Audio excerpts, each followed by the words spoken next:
Hello ဖေဖေမမေတို့ရေဒီနေ့မှာတော့ကိုတသားမီလေးတွေရဲ့ iPad ကို control လုပ်နိုင်မယ့်နည်းလမ်းလေးကိုပြပြပေးမယ်နော်ကိုရဲ့တသားမီတွေ iPad မှာဘယ်လို application မျိုးတွေအသုံးပြုနေလဲ game တွေအရင်ဆော့နေလားဒါမျိုးတွေသိရပြီးတသားမီတွေရဲ့စာချက်ချိန်ကိုမထိခိုက်ရအောင်အမြင်အာရုံစူးစိုက်မှုတွေကိုတက်တာအောင်အချိန်ကန့်သတ်နဲ့ iPad ကိုပေးသုံးနိုင်ပါတယ်ကိုသားငယ်သမီးငယ်တွေအသုံးများတဲ့ app တွေကိုအချိန်ကန့်သတ်နဲ့ပေးသုံးနိုင်မှုအတွက် setting ထဲကိုဝင်ပါ screen time ကိုနှိပ်ပါ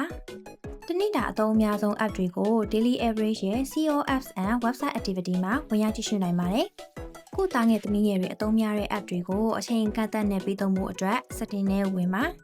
Screen time တွေက app limits ကို on ပေးလိုက်ပါ။ပြီးရင်တော့ app limit မှာ app တွေကိုထည့်ပေးပါ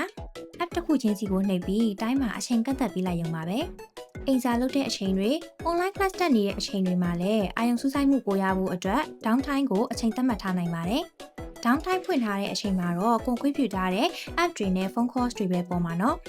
Content and Privacy Restriction တွေက iTunes and App Store purchase မှာလည်း app တွေ install လုပ်တာဖြတ်ပစ်တာမျိုးကိုကန့်သတ်ထားနိုင်ပြီး lock screen time settings မှာလည်း passcode ထားနိုင်ပါတယ်။ iPad မှာ screen time passcode ထားတဲ့အခါကိုမသိဘဲနဲ့ setting တွေပြောင်းပစ်တာမျိုးလုပ်လို့မရတော့ဘူးပေါ့။ screen time အတွက် passcode ကို lock screen passcode နဲ့တူအောင်မထားဖို့တော့လိုအပ်ပါတယ်နော်